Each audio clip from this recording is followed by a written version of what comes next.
이라고 합니다. 이 교회는 매일 낮 12시 정오 무렵이면 어김없이 찾아오는 노인 한 분이 있었습니다.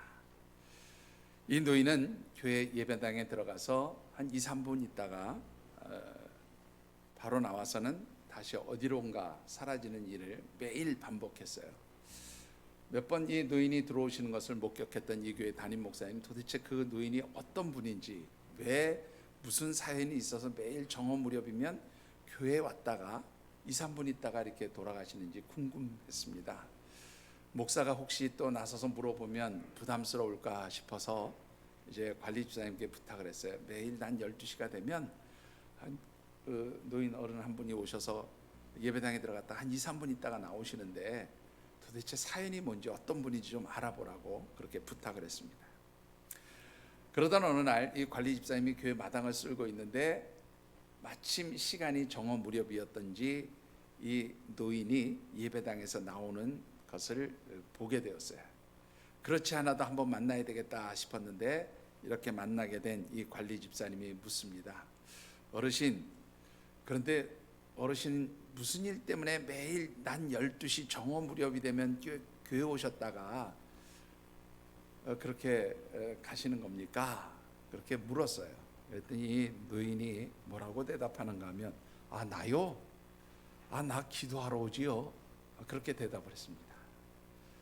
이 관리 집사님이 아니 근데 어르신 그 예배당에 들어가셔서 그 머무는 시간이 기도할 만큼 충분한 시간이 아니시잖아요. 그냥 들어갔다 금방 나오시잖아요. 근데 기도하러 오셨다니요? 그랬더니 이 노인이 또 대답합니다. 그러게요. 그러더니 나는 사실 오래 기도할 줄 몰라요. 그래서 예배당에 들어가서 이렇게 기도합니다. 예수님, 나 왔어요. 나 짐이에요. 그렇게 짧게 기도하고 나오는데 내가 이렇게 짧게 기도하면 짧은 기도지만 그런 기도라도 예수님 들어주실 것 같아서 나는 매일 와서 그렇게 기도하고 갑니다. 그렇게 이야기를 했습니다. 그리고 며칠 뒤부터 이 노인이 보이지 않습니다. 어렴풋이 들려오는 소문에 이 어르신이 조그만 좀 부상을 입어서 병원에 입원했다는 소식이 들려왔습니다. 그런데 이 노인이 입원한 병실에서는 또 새로운 변화가 일어나기 시작했어요. 그 병실에 입원한 환자들은 늘 아프다고 투덜거리고 또 화도 내고 그렇게 늘 힘들어하는 모습들을 보였는데 이 노인이 입원하신 뒤로 그 병실의 분위기가 밝아졌다는 거예요. 사람들이 웃기 시작했고 또 사람들이 아주 기뻐하고 즐거워하는 모습들이 병실에서 보여지기 시작했습니다. 이 병실을 담당하던 간호사는 도대체 왜 갑자기 병실의 분위기가 이렇게 바뀌었을까 궁금해졌어요. 그래서 여기저기 물어보다가 이제 그 병실에 들어가서 묻습니다. 그 노인에게 물었어요. 할아버지, 사람들이 그러는데 할아버지가 오시고 나서 이 병실 분위기가 대단히 밝고 좋아졌다는데요, 할아버지는 매일매일이 즐겁게 사신다며요? 그렇게 물었습니다. 그러자 이 할아버지 노인이 대답합니다. 그래요 간호사 선생, 나는 매일매일이 즐겁지. 그런데 내가 왜 매일매일 즐겁게 사는지 아시오? 그렇게 물었습니다. 글쎄요, 할아버지는 왜 매일매일 즐겁게 사실까요? 그랬더니 이 할아버지가 이렇게 얘기합니다. 내가 매일매일 이렇게 즐겁게 사는 것은 나를 매일매일 찾아오시는 분이 한 분 계시기 때문에 그렇다고 그렇게 대답을 합니다.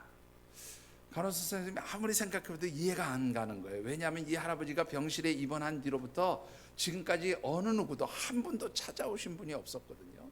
근데 이 할아버지는 매일매일 찾아오는 분이 있다고 하니까 도무지 이상한 거예요. 마이크가 안 나오네요. 예, 볼륨을 좀 올려주세요. 그래서 이 간호사 선생님이 물었어요. 아니 그런데 할아버지는 지금까지 입원하신 동안 한 번도 찾아오신 분이 없었는데요, 매일매일 누가 찾아오신다는 말이죠? 또 물었습니다. 그랬더니 할아버지가 대답합니다. 늘 난 12시가 되면 내 이 침대 옆에 늘 찾아와서 서 계시는 분이 한 분 계시다오. 그분은 찾아오셔서 나를 이렇게 물끄러미 바라보시면서 씩 웃고 계시지. 그럼 나도 그분을 쳐다보면서 씩 웃으면 그분이 나에게 이렇게 얘기한다네.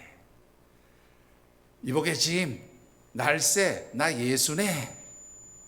그렇게 말씀하신다오. 그래서 내가 그분 때문에 이렇게 즐겁게 산다오. 그렇게 대답을 하더랍니다. 실제 있었던 이야기인지 아니면 지어낸 이야기인지는 잘 모르겠습니다. 그런데 분명한 것은 이 이야기는 우리 그리스도인들에게 있어서 삶의 기쁨을 누리게 하신 분이 누구인가를 아주 잘 보여주는 그런 이야기가 아닌가 싶습니다. 여러분들 어떻습니까? 여러분들 곁에 늘 주님이 함께 계심으로 인하여서 기쁨을 누리며 사시는지요? 주님이 이 땅에 오신 이 성탄의 절기에 우리가 함께 묵상하는 말씀의 주제 같이 한번 읽어보실까요? 자, 제가 오늘 떼겠습니다. 성탄, 하나님의 자녀되게 하심으로 행복한 절기입니다. 볼륨 조금만 낮춰주세요. 한 번 더 읽어보시죠. 성탄, 하나님의 자녀되게 하심으로 행복한 절기입니다. 이미 지난주에 말씀드렸지만 이 성탄의 절기에는 네 가지의 주제가 있다고 말씀드렸습니다. 예수님께서 이 땅에 오심으로 인해서 우리에게 보여주신 네 가지의 주제는 곧 사랑과 기쁨과 그리고 소망과 평강이 그 네 가지의 주제이고, 그 네 가지의 주제를 이 대강절 화환에 꽂혀 있는 네 개의 촛불로 그렇게 상징하며 나타내고요. 마지막 성탄절에는 이 가장 크고 하얀색인 초, 곧 이 세상에 빛으로 오신 예수님을 상징하는 그 초에 불을 붙이게 됨으로써 이 성탄절의 주제와 그 예수님께서 이 땅에 오심을 기념하는 그러한 성탄절을 우리가 맞이하게 된다는 그런 말씀을 드렸습니다. 바로 주님 이 땅에 오신 이 성탄의 절기에, 오늘 마이크가 조금 그런가 봐요.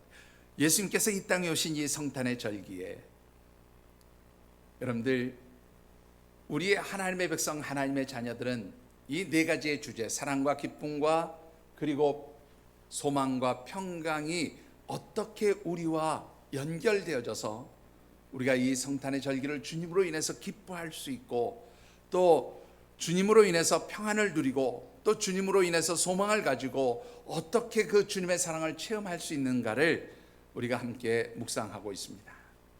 그래서 지난 첫 번째 주일에 여러분들에게 드렸던 말씀은, 특별히 이 성탄의 절기는 하나님께서 우리를 사랑해 주셔서 독생자 예수 그리스도를 내어주심으로 인하여 우리가 하나님의 자녀됨의 축복을 누리게 한 그런 절기라고 말씀을 드렸습니다.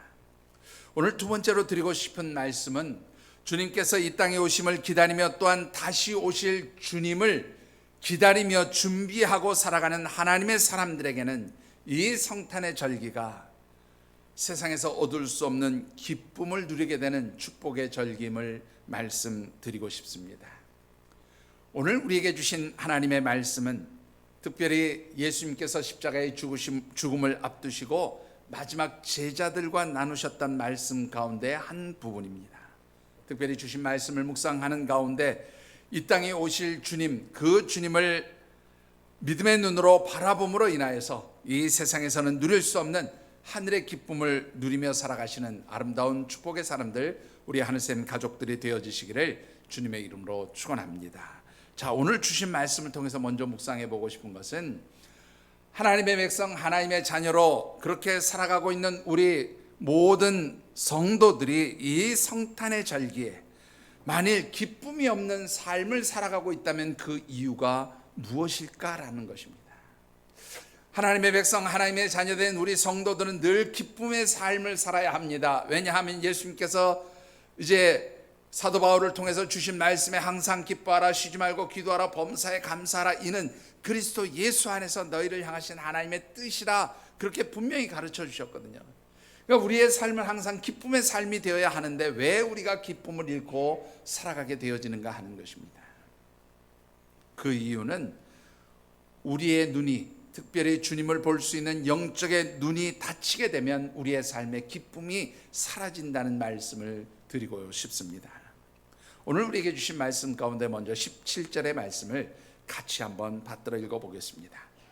제자 중에서 서로 말하되 우리에게 말씀하신 바 조금 있으면 나를 보지 못하겠고 또 조금 있으면 나를 보리라 하시며 또 내가 아버지께로 감이라 하신 것이 무슨 말씀이냐 하고. 자, 오늘 이 말씀을 보시면 여러분들이 전후의 배경을 모르시면 무슨 말인가 좀 의아해 하실 수 있습니다. 오늘 이 말씀은요, 예수님께서 이제 마지막 십자가의 죽음을 앞두시고 마가의 다락방에서 제자들과 마지막 만찬을 나누신 후에 여러 가지로 말씀을 가르쳐 주세요. 또 제자들의 발을 씻겨주시고 여러 가지 권면과 당부를 하신 이후에 요한복음 14장에 보면 말씀을 마치시고 이제 기도하러 가시기 위해서 그 다락방을 떠나시게 됩니다. 그리고 15장으로 요한복음 15장으로부터 쭉 연결돼서 17장까지 기록되어진 말씀이 바로 그 다락방에서 주셨던 말씀과 연장되어지는 선상에 있는 말씀이라 그래서 보통 다락방 강화라 그렇게까지 이야기를 하는데, 이 말씀은 예수님께서 이제 이 마가의 다락방을 나오셔서 겟세마네 동산으로 기도하는 과정에서 제자들과 나누신 말씀이에요. 그러니까 이 요한복음 15장, 16장, 17장은 예수님께서 마지막 십자가의 죽음을 앞두시고 그 직전에 제자들과 나누신 말씀인데, 그 말씀 가운데 예수님 이런 말씀을 하신 거지요. 너희들이 조금 있으면 나를 보지 못할 것이고 또 조금 있으면 나를 보게 될 것이다. 그리고 내가 이제 아버지께로 가게 될 것이다. 그렇게 말씀을 하신 거예요. 제자들이 이 예수님 하신 말씀을 이해하지 못하는 겁니다. 아니, 조금 있으면 보지 못할 것이고 또 조금 있으면 볼 것이고 또 아버지께로 간다는 이 말씀이 도대체 무슨 말씀일까? 그렇게 예수님의 말씀을 이해하지 못한 제자들이 서로 말씀을 주고받게 되어집니다. 자, 여러분들, 이 예수님 하신 말씀이 무엇이었을까요? 너희들이 조금 있으면 나를 보지 못할 것이다 라고 하신 이 말씀은 바로 어떤 말씀일까요? 이제 잠시 후면 유대의 대제사장을 비롯한 유대의 종교 지도자들과 유대인들에게 사로잡혀서 이제 극심한 고난을 당하고 결국 십자가에 죽으실 예수님의 그 죽음을 말씀하신 것이었어요. 그리고 예수님께서 그렇게 십자가에서 죽으심으로 인해서 당연히 제자들이 이제 예수님을 보지 못하게 될 것이다, 그렇게 말씀하신 것이지요. 자, 그런가 하면 조금 후에 다시 나를 보게 될 것이다 라는 말씀은 뭐예요? 십자가에서 죽으시고 예수님을 볼 수 없게 그렇게 무덤에 갇히셨지만 3일 뒤에 다시 살아나셔서 부활하신 예수님을 다시 만나게 될 것이니까 조금 후에 다시 너희들이 나를 보게 될 것이다, 또 그렇게 말씀하신 것이죠. 그리고 마지막 내가 아버지께로 간다 하는 이 말씀은 부활하신 후 승천하셔서 이제 아버지이신 하나님께로 돌아가게 될 것을 말씀하신 그런 내용의 말씀이었어요. 자, 그런데 예수님께서는 이 예수님이 잠시 후에 십자가에서 죽으심으로 너희들이 나를 보지 못할 것이고 또 내가 부활함으로 너희들이 다시 나를 볼 것이고 또 얼마 후에는 내가 하나님 나라로 돌아가게 될 것이다, 이 말씀을 하시면서 그 예수님을 보지 못할 때 또 다시 보게 되어질 때의 제자들이 어떤 상태에 놓일 것인가, 그것에 대해서도 말씀해 주고 있음을 보게 됩니다. 자, 그 말씀은 20절에 기록이 되어 있어요. 20절을 같이 받들어 읽어보겠습니다. 내가 진실로 진실로 너희에게 이르노니 너희는 곡하고 애통하겠으나 세상은 기뻐하리라. 너희는 근심하겠으나 너희 근심이 도리어 기쁨이 되리라. 자, 여러분들, 당연하게도 이 말씀을 보면 너희는 곡하고 애통하겠으나 세상은 기뻐하리라, 너희는 근심하겠으나 너희의 근심이 도리어 기쁨이 되리라 한 이 말씀은 예수 그리스도를 십자가에 못 박은 사람들, 곧 세상이라고 그렇게 예수님 말씀하신 유대의 종교 지도자들이나 유대인들은 예수 그리스도의 죽음을 당연히 어떻게 해요? 기뻐하겠죠. 바로 그것을 말씀하고 계신 거죠. 그러나 반대로 제자들은 어떻습니까? 예수님이 십자가에서 죽으심으로 인하여 근심하고 슬퍼하게 될 것이다, 그렇게 말씀하신 겁니다. 그렇지만 다시 예수님께서 부활하실 때에, 그리고 그 부활하신 예수님을 제자들이 만날 때에 제자들의 슬픔과 근심은 무엇으로 바뀌게 된다고요? 기쁨으로 바뀌게 될 것이다. 그렇게 말씀해 주고 계셔요. 자, 물론 이 예수님의 말씀은 1차적으로는 예수님을 따르던 제자들에게 예수님께서 십자가의 죽음과 부활하심을 말씀하시면서 그 십자가의 죽으심과 부활하심으로 인해서 제자들이 어떤 슬픔과 근심을 겪게 될지, 또 부활하신 주님을 만남으로 인해서 어떤 기쁨을 누리게 될지를 말씀해 주신 그러한 내용의 말씀이기도 하지만, 동시에 이 말씀은 오늘 주님께서 이 땅에 오심을 기다리고 준비하는 이 성탄의 절기를 살아가는 이 시대의 하나님의 백성들, 하나님의 자녀들에게도 동시에 주신 말씀이기도 하다, 그런 말이에요. 자, 그렇다고 한다면 잠시 후에 주님을 보고 또 보지 못하고 또 잠시 후에 주님을 볼 것이라고 하는 이 말씀이 오늘 이 시대를 살아가는 하나님의 백성들에게 어떤 영적 의미와 교훈을 주고 있느냐 하는 것입니다. 여러분들, 오늘 주신 말씀 가운데 19절의 말씀도 우리 같이 한번 받들어 읽어보겠습니다. 19절입니다. 예수께서 그 묻고자 함을 아시고 이르시되 내 말이 조금 있으면 나를 보지 못하겠고 또 조금 있으면 나를 보리라 함으로 서로 문의하느냐. 자, 여러분들, 17절과 19절에는 두 개의 특별한 단어가 등장을 해요.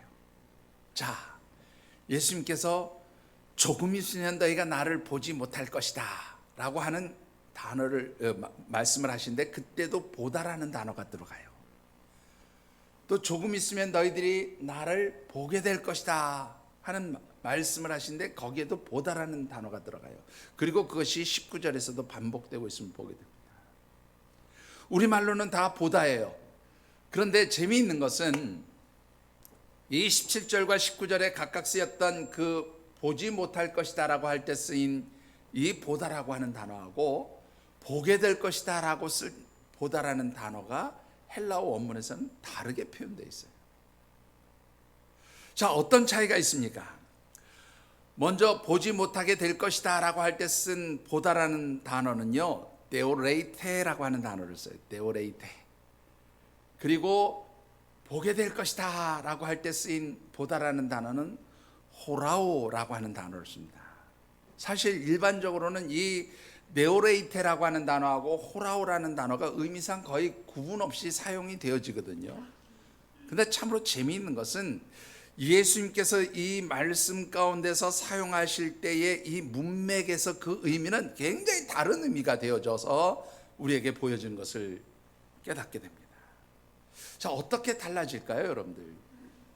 먼저 너희들이 나를 보지 못할 것이다 라고 하는 의미에서 사용되어진 이 데오레이테라고 하는 단어는요, 그 의미를 풀어보면 이런 뜻이 돼요. 너희들이 지금까지 나를 보았던 방식으로 나를 보지 못하기 때문에 슬퍼할 것이다, 그런 말이에요.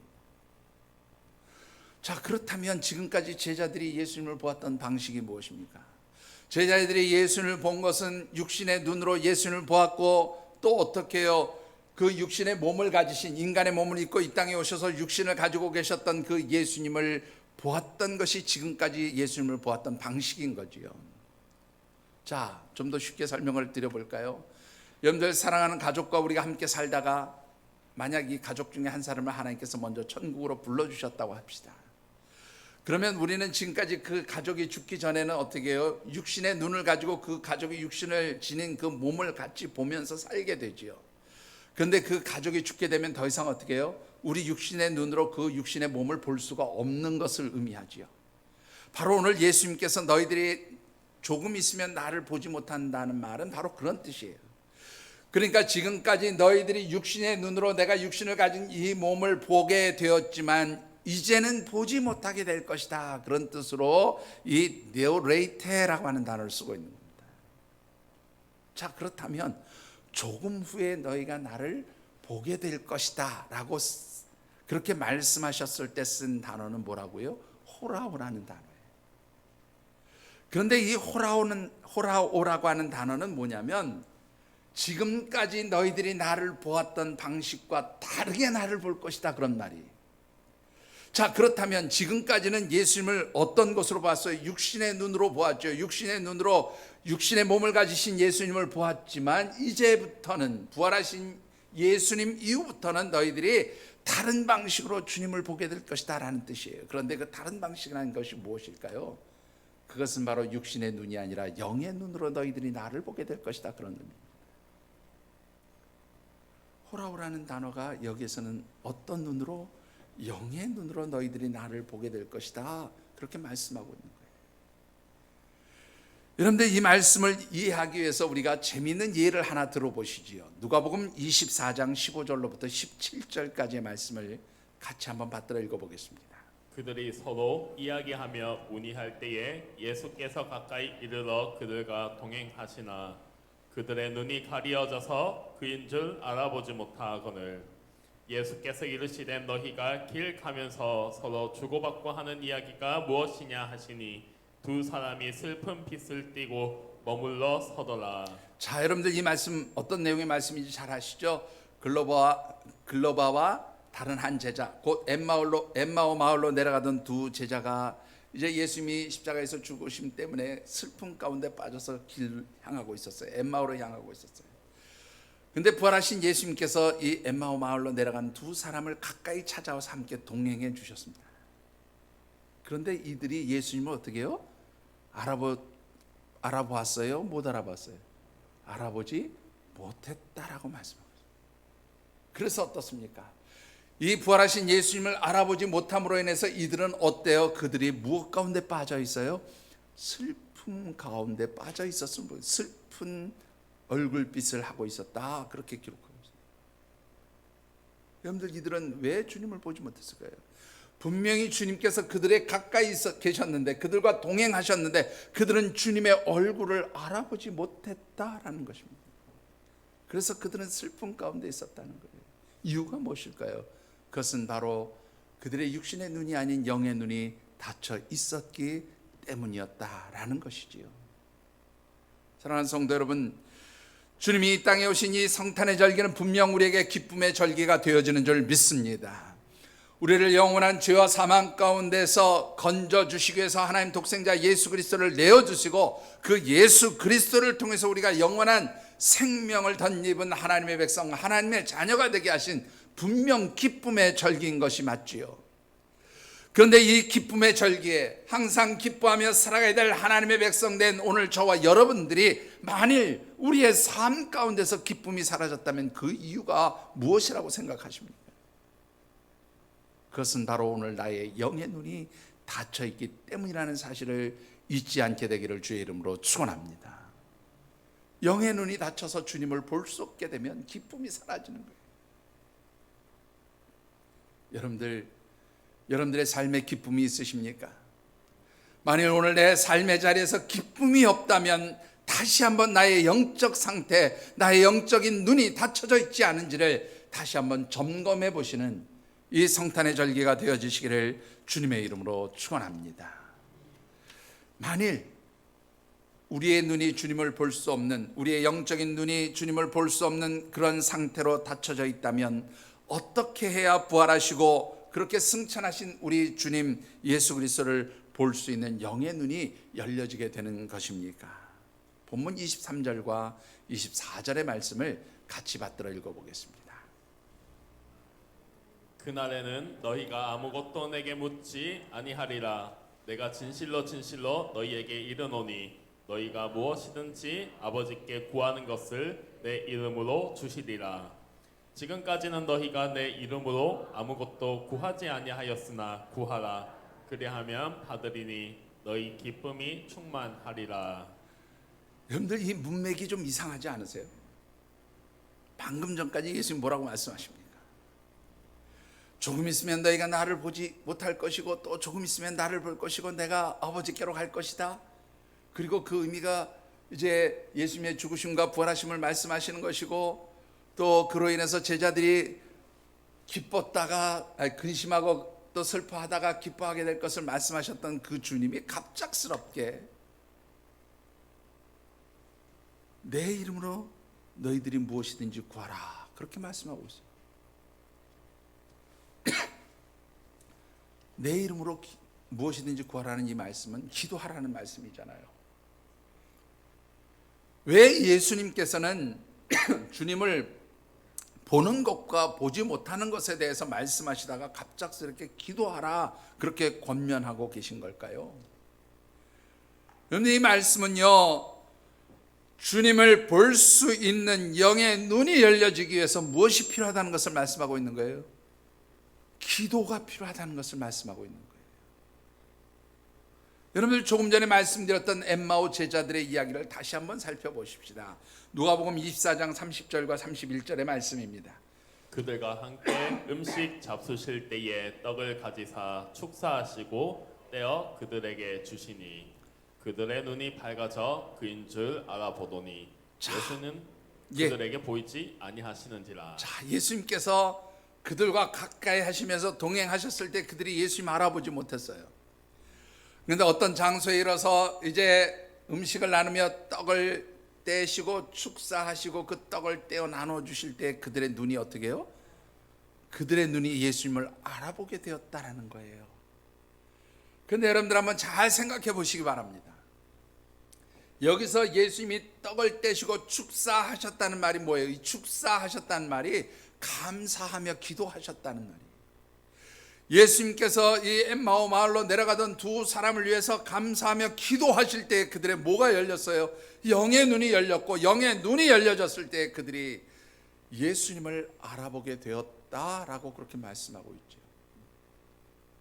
여러분들, 그런가 하면 사도행전 1장 14절의 말씀도 같이 한번 받들어 읽어보겠습니다. 여자들과 예수의 어머니 마리아와 예수의 아우들과 더불어 마음을 같이하여 오로지 기도에 힘쓰더라.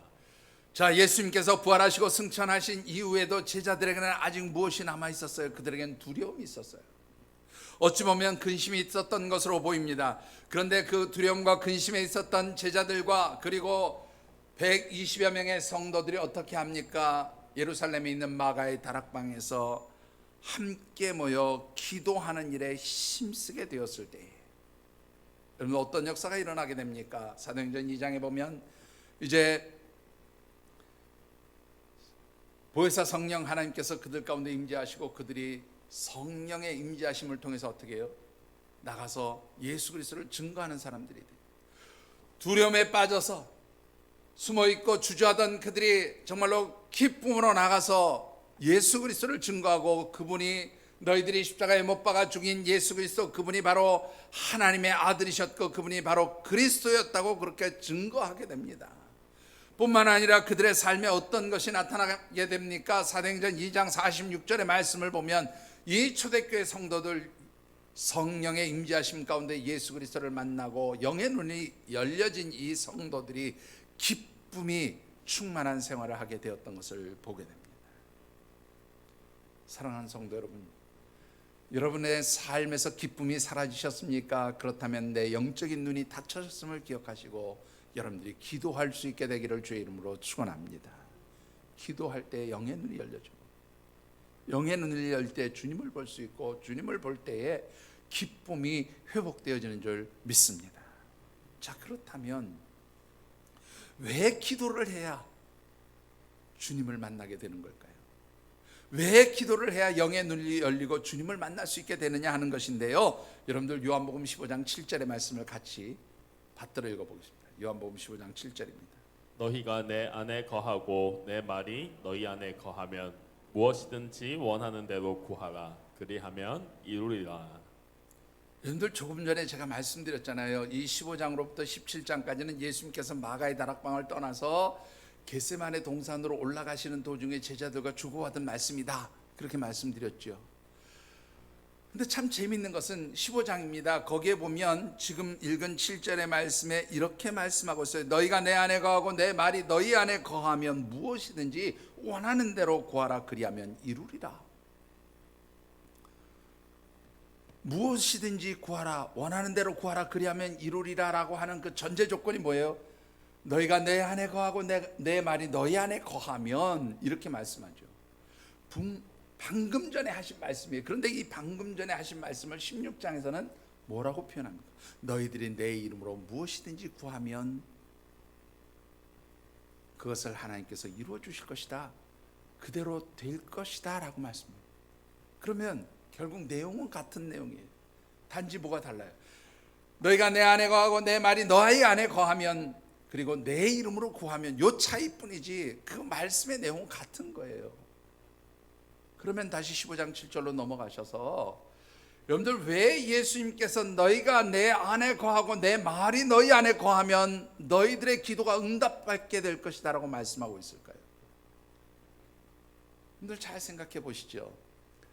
여러분들 요한복음 1장 14절에 보면 말씀이 육신이 되어 우리 가운데 거하신 분이 바로 독생자의 영광 예수님이라고 말씀하고 있습니다.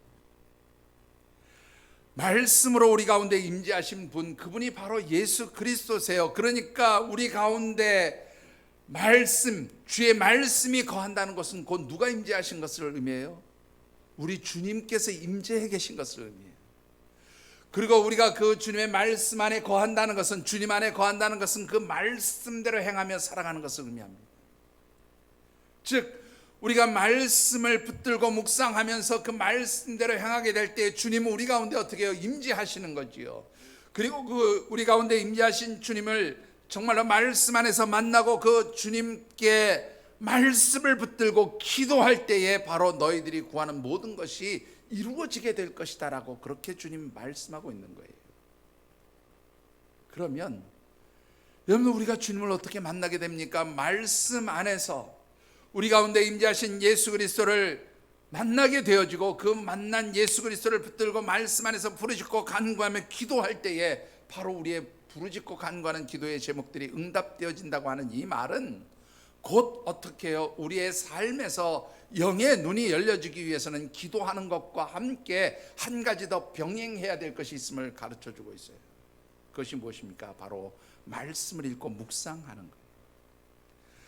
말씀과 기도로 우리의 영의 눈이 열려지고, 영의 눈이 열려질 때에 우리 가운데 임재하신 주님을 만나게 되고, 그 만난 주님을 통해서 우리가 영적으로 깊이 교통하면서 주님 주시는 그 하늘의 기쁨을 회복할 수 있게 되어지는 줄 믿습니다. 사랑하는 성도 여러분, 이 성탄의 절기에 정말로 여러분들의 삶의 기쁨이 풍성해지기를 원하십니까? 말씀과 기도로 여러분들의 영의 눈이 열려지게 되기를 주님의 이름으로 축원합니다. 말씀과 기도로 우리의 영의 눈이 열려지고, 그래서 주님과 교통하며 주님 앞에 우리가 무엇을 구하든지 주님이 응답해 주시는 그 놀라운 은혜가 임하는, 그것이 바로 하나님의 축복이라고 오늘 우리에게 말씀해 주고 있어요. 23절과 24절의 말씀을 다시 한번 받들어 읽어보겠습니다.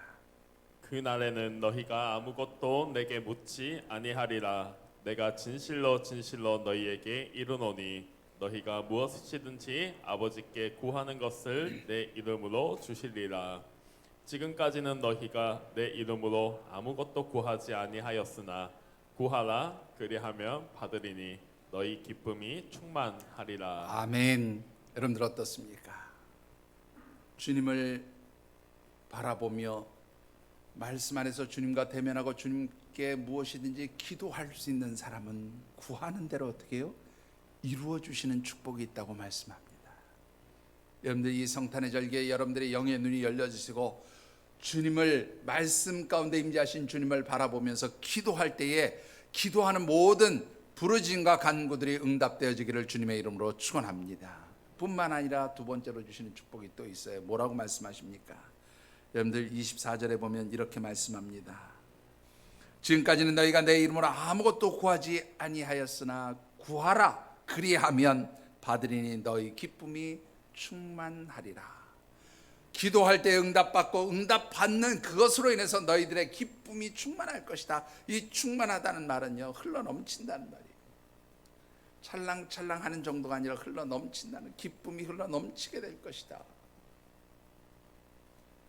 여러분들 이 성탄의 절기가 말씀과 기도로 여러분들의 영의 눈이 열려주시고, 그 열려진 영의 눈으로 주님을 바라보면서 기도하실 때에 구하는 모든 것이 응답되어질 뿐만 아니라 그 속에서 풍성한 기쁨을 누리시는 복된 축복의 역사가 있기를 주님의 이름으로 축원합니다. 말씀을 맺습니다. 여러분들 음악의 성인이라는 별명을 가진 사람이 누구인지 아시지요? 뭐 이렇게 한자로 표현하면 악성이라고 그러는데, 이 악성이란 말이 좀 표현이 좀 발음상 좀 별로 듣기는 안 좋은데 음악의 성인이라 그런 표현인데요. 여러분들이 잘 아시는 베토벤을 부르는 별명이 바로 이 음악의 성인입니다. 그런데 이 베토벤이 32살 되던 해에 자살을 생각하면서 유서를 써놓았다는 사실을 알고 계시는지요? 32살 되던 해에 자살을 생각하면서 써놓은 유서에는 이런 글이 써 있었습니다. 나는 지금 지난 몇 년 동안 나아지리라는 희망 속에서 지내왔지만 이제는 희망이 아닌 절망 속에서 허덕이고 있습니다. 내가 청각 장애로부터 시작해서 이제는 완벽한 귀머거리가 되어버리고 말았습니다. 음악을 하는 내가, 특히 작곡을 하는 내가 나의 작곡한 곡이 어떻게 연주되는지 들을 수가 없습니다. 이제 잠시 후면 내 인생을 마감합니다. 이렇게 불안하고 불행했던 존재 나를 기억해 주십시오. 이런 절망의 글을 쓰면서 그것을 유서로 남기는 베토벤이 마지막 끝에 한 구절의 말을 덧붙이고 있어요. 뭐라고 덧붙였는가 하면, 하나님, 내가 마지막으로 기쁨을 누릴 수 있는 그 한순간만 허락해 주십시오. 너무나 오랫동안 진정한 기쁨이 내 마음속에서 우러나오지 못했습니다. 그런 한 줄을 덧붙여놔요. 어떻습니까? 그리고 베토벤이 죽었나요? 죽지 않았어요. 그로부터 24년 베토벤이 56살 되던 해에 오스트리아 비엔나의 한 극장에서는 그야말로 엄청난 연주회가 열리고 있었습니다. 그것은 바로 베토벤의 심포니 제9번 합창교향곡이 그곳에서 연주되고 있었어요. 여러분들, 이 합창교향곡의 주제가 뭔지 아시죠? 기쁨입니다. 기쁨. 이 합창교향곡은 당시에는 파격적으로 이 교향곡 안에 합창곡을 넣어서 그렇게 교향곡을 만들었는데요. 그 합창곡의 제목이 뭐냐면 환희의 송가예요. 기쁨의 노래란 말이죠. 이 기쁨의 노래라는 그 곡이 우리 찬송가에도 일부 편곡돼서 들어와 있죠. 바로 찬송가 64장에 있는 바로 그 찬송입니다. 기뻐하며 경배하라 영광의 주 하나님. 바로 합창교향곡에서 환희의 송가라고 불렸던 그 곡 중에 일부분을 우리 찬송으로 만든 거죠. 여러분들 어떻게 생각하십니까? 24년의 세월 동안에 베토벤의 삶이 변화됐나요? 경제적으로 고통받던 그가 경제적으로 부유하게 되었습니까? 귀머거리였던 그의 귀가 완전히 나서 그가 들을 수 있는 사람이 되었습니까? 변화된 게 아무것도 없어요. 아니, 그 마지막 합창교향곡이 연주가 끝나고 청중들이 그 교향곡 앞에 박수를 치며 환호하던 그 순간에도 그는 아무것도 듣지 못하니까 물끄러미 자신의 악보를 보고 있었다고 그러죠. 아무것도 변화된 것이 없어요. 여러분들, 베토벤은 이 합창교향곡이 연주되고 그 다음 해에 죽게 되는데요. 그가 죽을 때 마지막 그의 임종을 지켜줄 사람이 없어서 길 가는 나그네가 그의 임종을 지켰다는 그런 일화도 있습니다. 그의 삶 속에서 부자가 된 것도 아니고 청각 장애가 해결된 것도 아니고 그의 삶의 모습이 정말로 세상에서 보기에 변화되고 편안해진 것 아무것도 없어요. 그런데 왜 그는 그 죽음의 자리에서 기쁨의 찬양을 하나님 앞에 올려드릴 수 있게 되었을까라는 것입니다.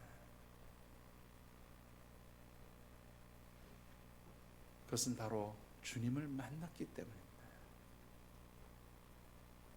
전문가들은 이렇게 말합니다. 이 합창교향곡은 하루 이틀 1, 2년 사이에 지어진 곡이 아니라 오랜 세월 만들어진 곡이라고 그렇게 말합니다. 아마 그가 죽음을 생각하면서 유서를 썼던 그 이후에 그에게 찾아온 기쁨으로 그를 찾아오신 주님으로 인해서 회복되어진 기쁨이 아마 이 곡을 쓰게 하지 않았을까, 그렇게 우리는 생각해 볼 수 있죠. 여러분들에게는 기쁨이 있으십니까? 여러분들의 삶의 자리에 정말로 주님으로 인하여 주시는 풍성한 기쁨이 있게 되기를 주의 이름으로 축원합니다. 그러기 위해서 여러분들 이 성탄의 절기에 말씀과 기도로 여러분들의 영의 눈이 열려주시고, 그 열려진 영의 눈으로 주님을 바라보심으로 인해서 여러분들의 삶에 풍성한 기쁨, 풍성한 응답의 축복이 있게 되기를 주님의 이름으로 축원합니다. 기도하겠습니다. 이 시간 우리 주신 언약의 말씀을 붙들고 각자 느끼고 깨달은 대로 결단하며 기도하는 시간 같습니다. 하나님의 자녀, 하나님의 백성이라고 하면서 정작 제 삶에 기쁨이 없이 살았음을 고백합니다. 우리의 삶에 기쁨이 없었던 것, 항상 기뻐하라, 쉬지 말고 기도하라, 범사에 감사하라 하신 이 말씀, 이것이 너희를 향하신 그리스도 예수 안에서 너희를 향하신 하나님의 뜻이라고 하는 이 말씀을 듣고 배웠음에도 불구하고 하나님 이 말씀대로 기뻐하지 못했던 것, 하나님 우리의 영의 눈이 닫혀져 있었기 때문이었음을 고백합니다. 하나님 이제 저희들의 영의 눈을 회복시켜 주시고 우리 주님 바라볼 수 있게 하시고, 그리하여서 우리의 삶의 기쁨이 풍성하게 회복되어지는 역사가 있기를 하나님 간구하오니 도와 주시옵소서. 하나님 우리의 삶의 기쁨이 회복되어질 때에 우리가 말씀과 기도로 주님을 바라보며 기쁨이 회복되어질 때 기쁨만이 아니라 하나님 주시는 응답의 축복도 허락하여 주시옵소서. 각자 느끼고 깨달은 대로 이 시간 결단하며 기도하는 시간 같습니다. 사랑의 아버지 하나님, 감사합니다.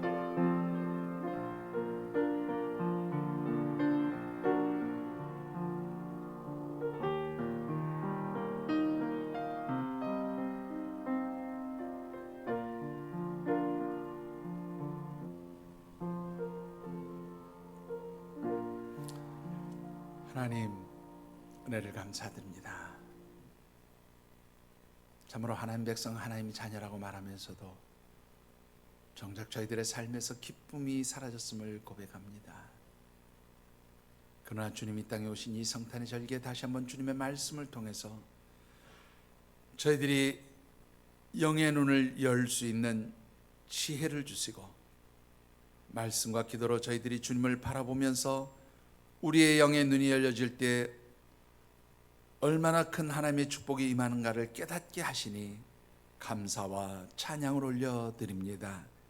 하나님, 이 시간 다시 한번 간구하며 기도하오니 저희들의 말씀과 기도로 주님 앞에 나아가며 부르짖고 간구하며 주님의 은혜를 구할 때에 먼저 저희들의 영의 눈을 열어주셔서 주님 바라볼 수 있게 하옵시고, 그리할 때 주님 주시는 기쁨으로 저희들이 하나님 앞에 간구하며 하나님 앞에 나아가며 또한 그렇게 기도할 때에 응답되어지는 놀라운 축복의 역사를 이 성탄의 절기에 저희들에게 허락하여 주시옵소서. 하나님 도우시며 함께 하시기를 간절히 소원합니다. 하나님 저희들에게 주시는 풍성한 기쁨이 있는 이 성탄의 절기 되게 하여 주시옵소서. 감사하며 예수님 이름으로 간절히 기도드리옵나이다. 아멘.